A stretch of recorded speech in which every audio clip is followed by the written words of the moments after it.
Why is the exhibition titled No Country? I was basically looking for a topic that would have relevance to Asia and also to an international audience and then to an American audience. So the exhibition No Country is really to look at some of the relationships, some of the issues and the challenges of the region that we would like to shift away from reductive representations of the region, which is generally understood as the nation states that we know of today, many of which have been established as nations in the past century. So the idea was to be able to look beyond that, and in so doing find some other ways in which to constitute the region. Looking at a country, let's say like Vietnam, it is not such a singular understanding that's possible, but in observing its history, this country was very much divided. How do you start to think about the effects of that division? Khi mà cái chủ nghĩa trong cộng sản lúc đó thì rất là mạnh ở Việt Nam, thì tôi nghĩ rằng là họ không có cái cá nhân chủ nghĩa đó, họ chỉ có tập thể chủ nghĩa. Thì họ gọi chúng ta, tất cả những cái đó là họ dùng từ we, Đảng Cộng sản we, people we. Truong Tan's work, What Do We Want, is a work that was produced in the 1990s in Vietnam.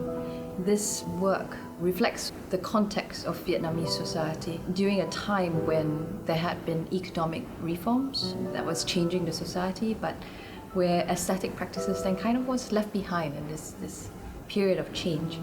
Họ làm một cái mặt chính diện đó thì tôi thấy là tôi khó có thể nhìn thấy một chính diện trong một vấn đề giống như là xã hội, thì chỉ nhìn thấy một mặt của xã hội thôi, còn cái mặt tối của nó thì người ta giấu nó đi.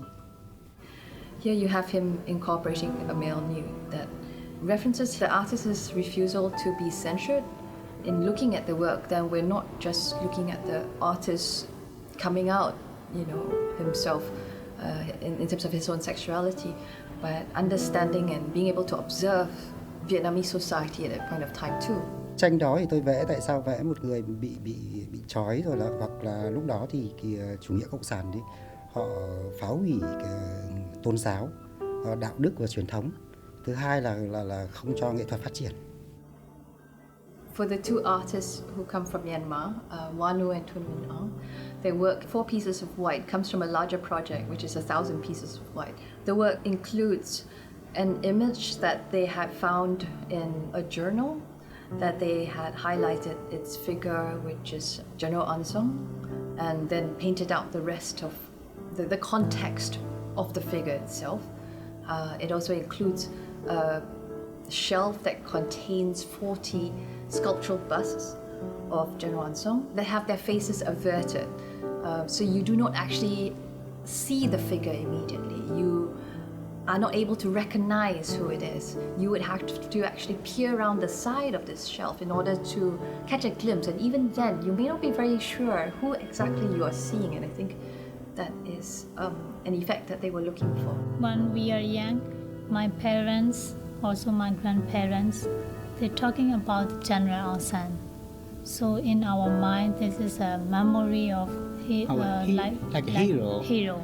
So in this project, Wanu and Thun Min Aung are recovering elements of personal and political histories, and I think that's one thing that is very important in trying to understand the histories of these countries, that we're not just looking at narratives that have no connection with the individual, and I think that comes up very powerfully in their work, because it is very much a personal story of their own families. In my background, my family, especially my father, he is a craftsman and sculptor.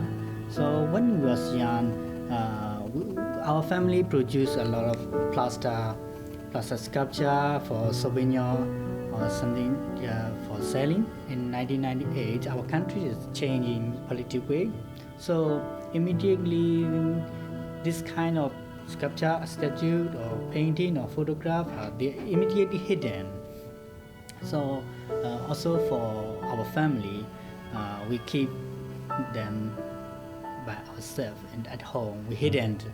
So when we thinking about these pieces, we want to show this statue on the shelf for our people. Even we hide all of the statue or photograph or image, but we recognize his form. So that's why we decide to face this statue to the wall. So we have the work by Arin Dwihartanto Sunaryo, Volcanic Ash Series number 4. And in this work, that is quite abstract in a formal sense, but yet there are these layers that he has created because of the multiple coats of resin that he has applied. And so the work actually has a certain depth within it as well. If we look further closer to my work, there's a specific narrative about the works because I use a very specific material. It's a Merapi. What he has done is he has combined the ash from the volcanic eruption of Gunung Merapi, active volcano in Indonesia that had a very explosive eruption in 2010. The Merapi eruption is the first time I experienced about the catastrophe that happened in my life. When I decided to use volcanic ash, it's actually when my friends came to my studio and bring the ashes to me. So incorporating the volcanic ash into the resin, in a way the work becomes a bit of a landscape as well, in a very literal sort of way. And so you have here, instead of just simply an abstract image, it is also a three-dimensional landscape that has captured, a historical and material presence into the work. Within the region, there are numerous significant practices and artworks and artists as well. And so there was no way that an exhibition would be possible to encompass all that's happening there and to have a very comprehensive understanding of the region. However, given that this project is also about introducing these works into the museum's collection, there's a lot of potential as well to build upon the collection in the future to expand the knowledge and engagement with the region.